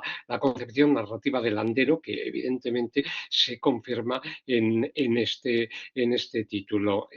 No es una novela menor, ni muchísimo menos como yo pensaba, y lo que ocurre es que Landero consigue algo que a él también le ha pasado como escritor, es decir, que el lector cuando se enfrenta a la voz que le llega a este narrador, que es infidente por una parte porque está mintiendo, como tú muy bien dices, y que es difidente porque está desconfiando de toda la serie de pareceres que puedan llegar a realizarse sobre su propia obra, te genera una sensación de rechazo, ¿no? Y dices, bueno, pero ¿de qué me estás hablando? ¿Qué me estás contando? Es decir, está construyendo unos filtros iniciales que indudablemente te hacen obligar a mantener esa distancia que el propio Landero pues estaba indicando que él había llegado a tener, ¿no? Que marcar con respecto a su personaje en este sentido. Y en efecto, estamos ante alguien que hace profesión del odio, un personaje que dice que ha odiado mucho, que se ha sentido ofendido, ofensas graves irreparables, que cree tener siempre razón, dice yo soy yo y mis divagaciones, ¿no? Con lo cual, claro, esto no se lleva ya a muchos otros modelos, ¿no? Que considera que el logro principal de su vida ha sido aprender a despreciar y que en un momento determinado, también al principio dice, creo que soy un tipo peligroso. Claro, ante un narrador de este perfil, ¿no? Uno tiene que ponerse en una prevención, ¿no? Sobre lo que vaya a contar. Y tú has hecho muy bien en ahorrar, ¿no? Sobre todo para los que no hayan leído la obra, ahorrar, ¿no? Cuál es el suceso, ¿no? Que lleva y que te permite entender todo el montaje de la propia obra, porque habla de su vida en pasado, porque se está dirigiendo a un doctor Gómez, dónde estará ahora mismo Marcial para ir construyendo esta suerte de exposición, que es el término que más emplea, o en un momento determinado dice mi informe o documento narrativo, que es también un término que resulta importante, ¿no? Para llegar a comprender esto. Claro, lo del tipo peligroso, y está, ¿no? En la propia novela picaresca, a mí me llevó a Pascual Duarte, como a ti te ha llevado pues hacia otra serie de novelas, ¿no? Sobre todo porque en un momento de la novela dice, sin embargo, no me considero mala persona, o al menos no peor que otros muchos, ¿no? Yo, señor, no soy malo, aunque no me faltarían motivos para serlo, ¿no? Encabeza Pascual Duarte sus memorias con una reflexión que parece que la tiene también Landero, lógicamente, ¿no? Que la conoce de ahí, que se la ha cedido a este personaje. Del mismo modo que esas continuas remisiones al doctor Gómez pues me llevaban a las guerras de nuestros antepasados, aunque evidentemente el doctor Pérez Burgueño está funcionando ahora que está esta obra de Libes, ¿no? Puesta en un teatro en Madrid, ¿no? Interpretado el personaje de Pacífico por Carmelo Gómez, me llevó al doctor Pérez Burgueño, ¿no? Porque alguien que ha tenido que realizar o que cometer un hecho que es verdaderamente grave, está contándole ahí al doctor Pérez Burgueño de una manera confidente, no difidente, como está haciendo aquí Marcial Pérez, toda su vida para que se entienda, ¿no? Por qué ha tenido que cometer ese hecho, ¿no? Bueno, son esquemas, ¿no? Son referentes que entrarían en juego de esta forma. A mí me ha interesado muchísimo de esta novela, bueno, la portada yo no sé si ha tenido que ver Landero, el otro día lo estaba comentando con los alumnos, que lógicamente el equipo de maquetación de los grandes sellos editoriales, como puede ser Anagrama, Tusquets, etcétera, pues propondrán, ¿no? A los autores la portada que les pueda llegar a resultar más interesante, ¿no? Y tú has hecho, y además está en las propias entrevistas de Landero, referencia a lo que ocurre con el pavo real, a pavonearse, ¿no? Delante de esta joven Pepita a la que pretende y a la que corteja, como podría llegar a ser un pavo real. Pero vamos un poco más allá, porque el pavo real es un emblema, un emblema que tiene una raigambre, digamos, literaria que arrancaría desde la antigüedad y que cuaja fundamentalmente en el siglo XV y, por supuesto, en los siglos de oro, ¿no? Es algo que quizá pues hayáis visto, ¿no? En algunas de las lecturas que se utiliza como un ejemplo, como un símbolo de quien se cree superior, es decir, abre la cola, ¿no? Se cree que es el ave, ¿no? más extraordinaria que pueda llegar a ver, hasta que baja la cabeza, agacha la cabeza y ve sus pies, y entonces se le desmorona, ¿no? Todo el artificio de la belleza que había creado, ¿no? Entonces, Marcial Pérez es realmente el prototipo de este emblema que atraviesa la literatura pues desde la antigüedad hasta el presente, y que está fundamentalmente ligado a la situación de los enamorados que pierden el seso y el juicio, ¿no? Y ahí es donde entra en juego otro esquema que tú también lo has dejado apuntado, has remitido a Calderón de la Barca, pero yo me he pasado pues, prácticamente los últimos años de mi vida metido en la poesía de cancionero y en la ficción sentimental, pues tenemos el emblema del Amador Cortés, que hace entrega, ¿no? de su vida y de todo lo que pueda llegar a ser su identidad a la persona a la que ama, ¿no? Y entonces ese es otro prototipo que tiene en la cabeza, que es un autor cultísimo, Luis Landero, porque, por ejemplo, tenemos una frase que dice: porque esta historia trata de cómo yo tenía una vida cómoda y asentada. Y vino el amor, y en un momento lo echó todo a rodar, todo el tinglado de mi vida. Y eso exactamente uno lo encuentra en esas obras de la ficción sentimental, en donde los personajes han perdido el juicio, han perdido el seso, se están dirigiendo a la amada, como hace aquí Marcial a Pepita, y de una forma como si fuera una condena que saben que les va a llevar a su completa destrucción, se dejan arrastrar porque no tienen la capacidad, ¿no? Para poder resistir pues toda la serie de hechos que van a venir a continuación. Por eso decía, a mí el amor me pareció sucio y ridículo, ¿no? Y las referencias que tú muy bien, que yo las tenía también, esta ridícula catástrofe espiritual, que lo dice por dos veces en ese sentido, ¿no? Entonces, claro, es quizá uno de los referentes más importantes en esta obra se está poniendo en juego. Y ya termino, porque yo sí que quiero insistir en que, más allá de todos esos autores que tú has ido mencionando y has aludido, por supuesto, a él, para Landero siempre Cervantes es un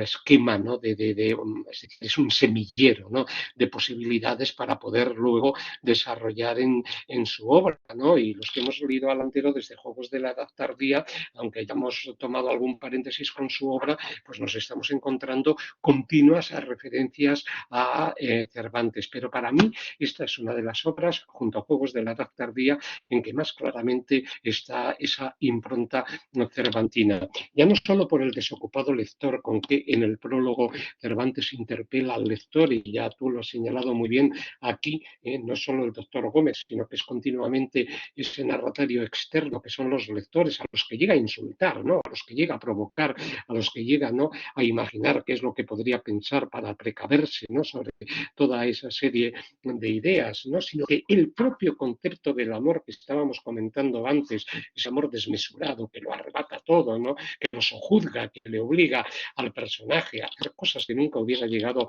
a pensar, tendría también, en cierto modo, un eco con el enamoramiento, ¿verdad?, de Don Quijote, de Dulcinea, que se convierte en un enamoramiento ridículo cuando Sancho descubre que detrás de Dulcinea pues, se encuentra al don Aldonza Lorenzo, esa concepción, ¿no? de estar continuamente dispuesto a rendirse a la dama, ¿no? A la dama de sus altos pensamientos, de esa alta cultura que le obliga a aparentar un ser al que no se corresponde en absoluto. Ahí tendríamos, por ejemplo, otra posibilidad y desde luego las historias intercaladas.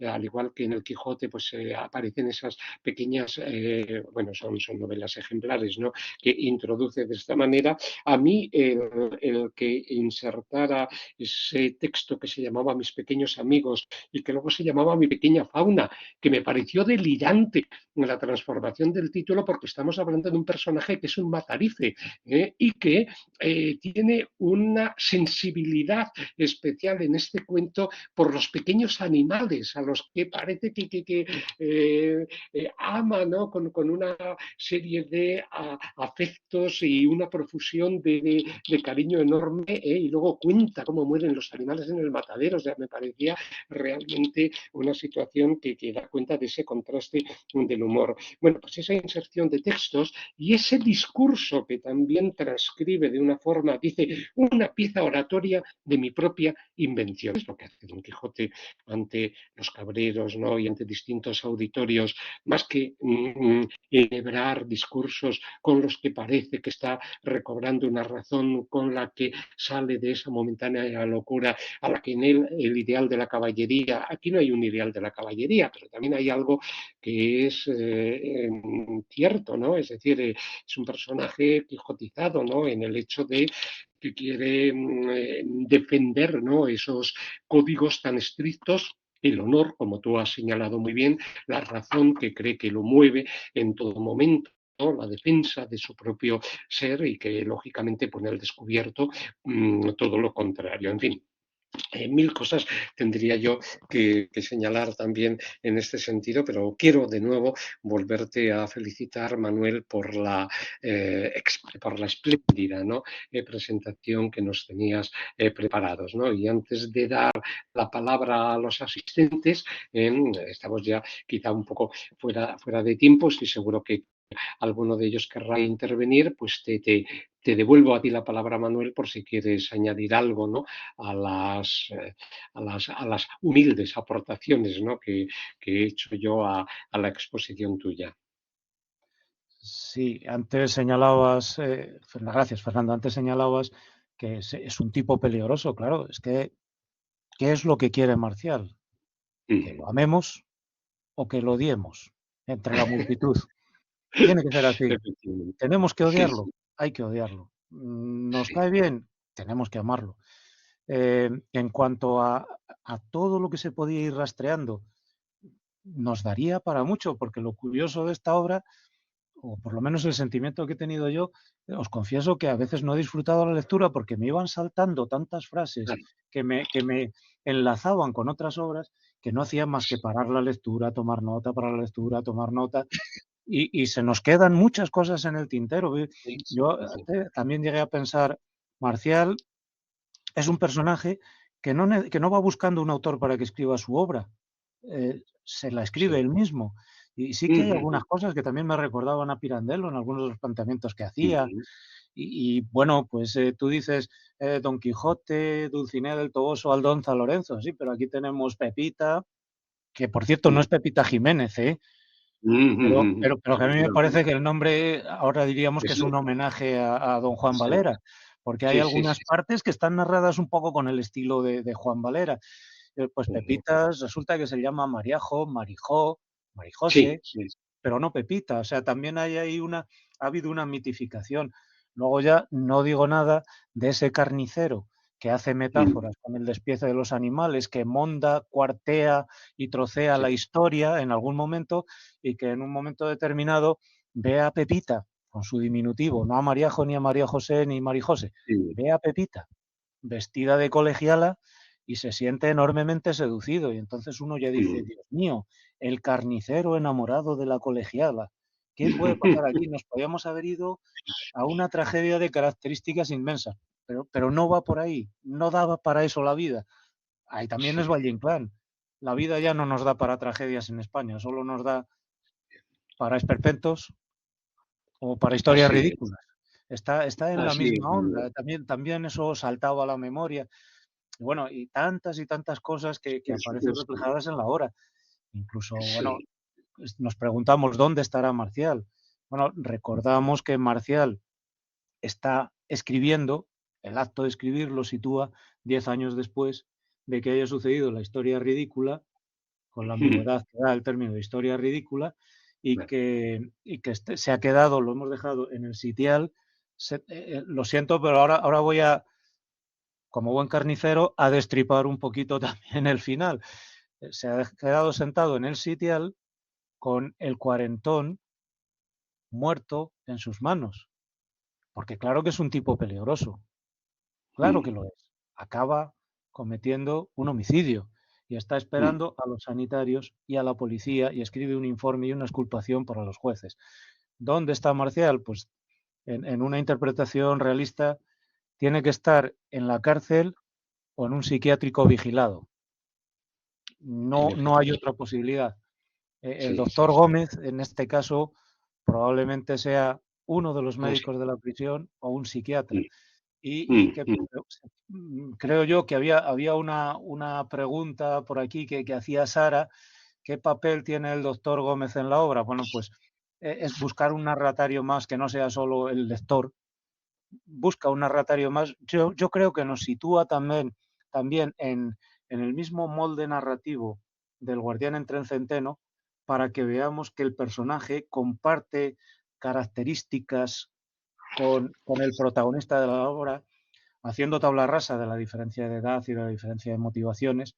Comparten muchos rasgos en común, y también pues el centrar que esa historia, que hay alguien que está provocando a esta persona, que es un doctor y que probablemente sea un psiquiatra, que es una persona que no tiene, que no tiene un buen fin, que está teniendo un fin desastrado. Luego, por supuesto, cuando estabas señalando el siglo de oro es que a mí me aparecía por todas partes. Decía, anda, esto como Quevedo, esto como Calderón, esto como Tirso, Ujú. todo. No me extraña porque me hizo gracia que Mar había puesto la intertextualidad y yo ya decía, pues, de Instituto de Enseñanza Secundaria, o sea, la formación del Landero como profesor de secundaria aparece también ahí cuando hace referencias al mundillo de la enseñanza secundaria, porque Mm. todo lo que dice lo dice, pero muy bien centrado. Y luego, claro, Correcto. estamos hablando de una formación que puede ser equivalente, quizá también por edad, a la que hemos tenido nosotros. Fernando, te meto en el mismo saco que yo, que Por estamos supuesto. ahora saliendo de la adolescencia, y, Ujú. y muchas veces reconocemos vivencias en las obras de Landero, muchas veces reconocemos también intertextos que nosotros hemos tenido que leer, pero que ya no forman parte del contexto cultural de las generaciones más jóvenes. Claro. Quizá por eso nos atrae. Luego lo podemos odiar, porque yo Mm. creo que a Luis Landero como autor o se le odia o se enamora uno de él, o puede que según la obra los sentimientos vayan cambiando. Lo importante al final, como dice Marcial, lo importante, y como decía Manuel Pérez en Entre Líneas, lo importante es contar los sentimientos, ¿no? Más que contar la historia. Mm. Al final eso es menos importante. No sé, eso es Así lo es, que ¿verdad? podría decir. Vamos a dar paso a ver si alguien quiere intervenir, tiene alguna pregunta, aunque hoy nos estamos leyendo un poquito del margen del tiempo, pero bueno, la novela y la exposición han merecido la pena indudablemente. Veamos, de los asistentes que quedan ahora mismo, que son 10 personas, ¿alguien quiere intervenir, a preguntarle a Manuel alguna cuestión? Sobre todo si se ha leído la novela, ¿no? O ha surgido algún dato curioso que se quiera aportar. Sí, Enrique. Por eso te estábamos esperando antes. Bueno, muchas gracias. Yo sí que os lo planteo a los dos directamente y a quien haya leído también la novela, y es que yo tuve, bueno, cierto encontronazo a medida que la iba leyendo, porque me despistaba mucho esa mención de los lectores, ¿no? Entendía o entendí desde un principio que era un texto escrito a este ¿no? Que el narratario era este supuesto doctor Gómez. Yo creo que rápidamente uno se imagina que es un psiquiatra bueno, un psicólogo o que Marcial tiene un problema en esta línea, pero el tema de los lectores me despistaba continuamente, ¿no? No terminaba de saber qué tipo de texto era el que estábamos leyendo, ¿no? O cuál era la finalidad en la ficción del texto. Y la solución sí que me dejó no, me pareció un poco insulsa, ¿no? Porque sí que es cierto que tiene sentido ese final. Me pareció un poco abrupto en el sentido de que no, cuando uno llega al final y descubre que se trata de un informe por ese caso, ¿no? Por ese supuesto caso, ese asesinato, si podemos decir, o muerte del asistente a la tertulia, pues eso, no me quedaba, no veía que a lo largo de la novela hubiera habido pistas que condujeran a esa solución, ¿no? Entonces eso me chocó. También es verdad que tampoco es algo que llame mucho la atención, como digo, durante la lectura de la novela, porque uno se centra más en la filosofía, ¿no? Como comentábamos y como se dice en el texto, de hecho, ¿no? Se menciona todo el rato que no va de acción, va de filosofía, ¿no? O algo así, no tengo el libro a mano, no sé cómo era la cita exacta, pero es una de las repeticiones en las que cae Marcial. Entonces, bueno, yo os quería plantear si a vosotros también os daba del todo, si también echabais de menos alguna pista o alguna referencia que uno cuando termina la novela diga, anda, qué tonto he sido que no me he dado cuenta o qué bien está este final, ¿no? A mí eso me faltó. Quizás si lo hay con una segunda lectura se pueda encontrar, pero yo no estoy tan seguro de que lo haya. Manuel, ¿quieres responderle a Enrique? Casi, casi parece de obligada cortesía cederle la palabra al doctor Gómez. Sí, bueno, pues en este caso el doctor Gómez le diría a Enrique que es uno de los procedimientos pues, más eficaces para ir generando una intriga, ¿no? El hecho de estar refiriéndose bueno, o crear, como ocurre aquí, un doble narratorio, uno interno, que es el doctor Gómez, que inmediatamente, claro, pues uno acude ya a esa memoria de lectores y aunque no fuera así, pues te das cuenta que tiene o mantiene con él también una relación pues bastante ambigua, ¿no? Se está previniendo, ¿no? De lo que pueda llegar a decir, es decir, también lo interpela, ¿no? Y lo considera como los lectores externos, como decíamos antes, con los que se enfrenta, ¿no? O a los que llega a insultar. Dice en un momento determinado, me veo obligado a encararme con el lector, con ese moderno papanatas, ¿no? Y uno dice, bueno, pues somos nosotros, ¿no? También Cervantes tiene en la segunda parte continuos juegos con los lectores de la primera en otro sentido. Entonces, el proceso, pues, para responderte, uno va avanzando en la lectura y cuando vence ese primer nivel de la antipatía que te está provocando este personaje tan engolado, tan creído, ¿no? Que piensa que se cree tan superior, ¿no? Que se cree que tiene poderes especiales, ¿no? Porque lo ha dicho Manuel en ese sentido y para mí era una de las cuestiones más inverosímiles, ¿no? Que uno pudiera llegar a encontrar. Dice en un momento determinado, hay en mí un poder secreto, una fuerza interior destructiva, ¿no? Y yo pensé, bueno, también el amor la tiene en este sentido, ¿no? Porque yo lo estaba leyendo desde esas otras claves. Entonces va generando de una forma muy eficaz una intriga que va tirando del lector, ¿no? Primero, porque algo ha ocurrido.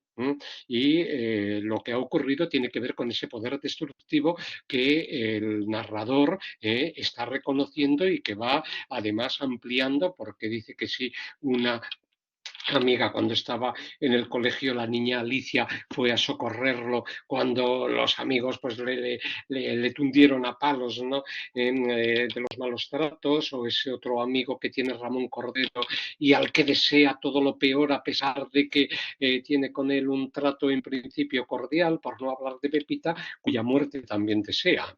O sea, es que es así, no es un personaje, un narrador que no hay por dónde cogerlo en este sentido. Claro, lo que pasa verdad es que uno dice, ¿qué es lo que ha ocurrido para que esté en el sitio en donde se encuentra y para que esté redactando este informe, esta suerte de documento narrativo, ¿no? De exposición al que el psiquiatra, pues bueno, le obliga pues para que asuma la gravedad de esos hechos, ¿no? Entonces yo creo que en ese sentido, cuando ya se supera ese primer nivel de rechazo que el narrador que te está insultando de una forma cierta, ese nivel de rechazo, y vas cogiendo el hilo, ¿no? de todas esas, de todos esos deseos, maquinaciones. Yo soy yo y mis divagaciones, recuerdo, ¿no? Esa frase que he indicado antes. Entonces, ¿hasta dónde te va a llevar? Entonces, indudablemente, claro, sobre todo cuando llega la tertulia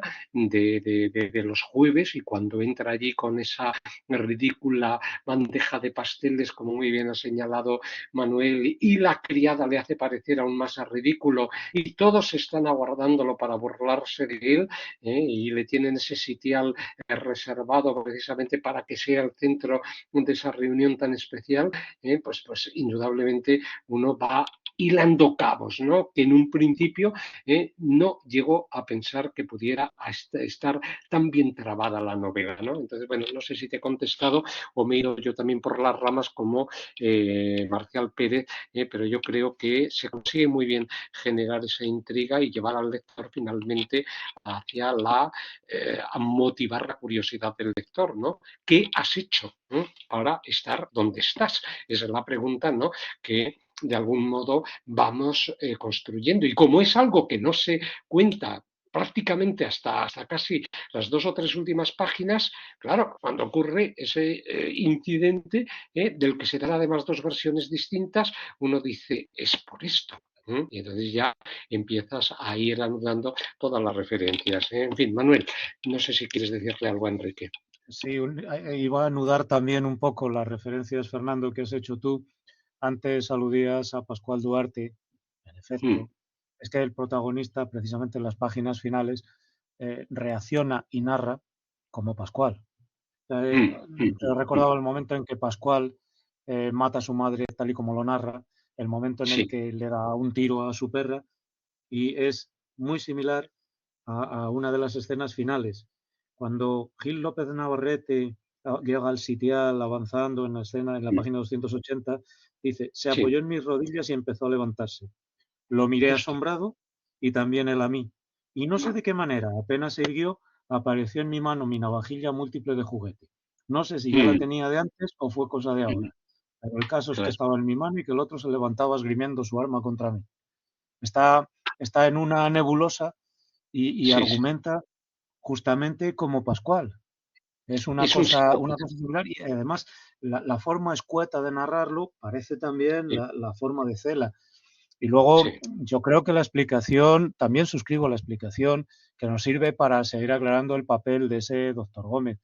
Doctor Gómez, presuntamente el psiquiatra, paralelismo con otros psiquiatras de otra novela, le pide que escriba y él dice, Marcial dice que escribe para que le entendamos mejor. Probablemente el doctor Gómez le pide que escriba para que se entienda mejor a sí mismo, como señalabas tú, mm, para que sea mm, capaz de asumir qué es lo que ha ido pasando. Y es muy curioso porque este ser tan pagado de sí mismo, que, repito, nunca habla en vano, como señalabas tú, que repite, que siempre tiene razón, que está tan pagado de sí mismo que da su versión de los hechos y luego habla de una versión oficial y dice, sí, no solo no la niego, la versión oficial, sino que me reafirmo en ella. La versión oficial es que ha mm, sido un cúmulo de casualidades. Dice, claro, ha sido un cúmulo de casualidades porque ahí, porque ahí estaba la mano del destino y véanse qué bien se complementan lo cómico y lo trágico en esta desdichada especie a la que pertenecemos. así Está, es. está moviéndose siempre, siempre en ese mundo. Ese es el papel del doctor Gómez. El doctor Gómez también se puede interpretar como detonante del hecho de narrar y en el fondo, también lo dice Landero en otros textos, narramos para vivir. Si fuéramos Mm, inmortales no tendríamos que hacer narraciones. En el mm, fondo, y también señala, vivimos dos veces.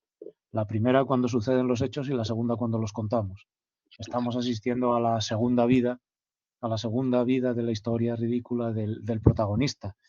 Y en el fondo, si dice que es un informe, evidentemente es un informe justificativo o exculpatorio, pero también es un informe. Por eso tiene que tener obligatoriamente como destinatarios unos lectores, que lo podrán poner en tela de juicio, más si esos lectores son o psiquiatras o jueces. Esa sería la explicación desde una visión realista. Sí que estoy de Sí, acuerdo con lo que decía Fernando. sí, Insisto, conforme. perdón, no puede terminar de otra forma. Esto no puede terminar de una No, manera no, épica. está muy bien No. trabada, ¿no? La novela, y al final uno acaba pues encontrando sentido pues a toda esa alucinante, ¿no?, serie de divagaciones que ha ido haciendo, y que el propio personaje narrador pues está invocando, ¿no? Es decir, esto van a ser divagaciones las que voy a ir poniendo en juego. En efecto, muy bien. ¿Alguien más quiere intervenir? Enrique nos había planteado esa cuestión. A ver si alguien ha leído el texto del Landero y le quiere sacar algún, algún jugo más, ¿no? Pero yo creo que desde luego la exposición de Manuel ha sido completísima, a pesar de que evidentemente estaríamos, ¿no?, todas las horas de este ciclo buscando esas huellas, ¿no?, de las lecturas que él tendrá.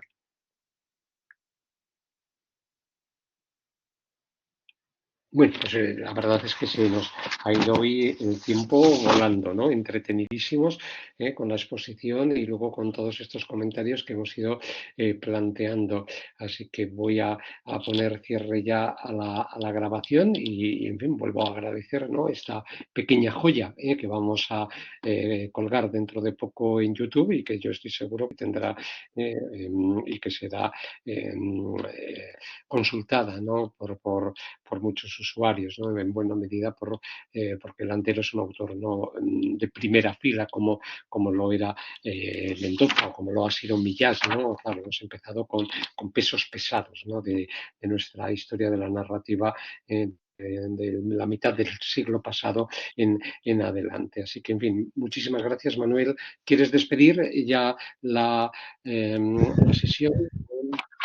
Muchas gracias por vuestra invitación y por vuestra paciencia. Es un placer estar con vosotros, sin lujo. Muy bien, pues gracias a ti de nuevo. Cerramos la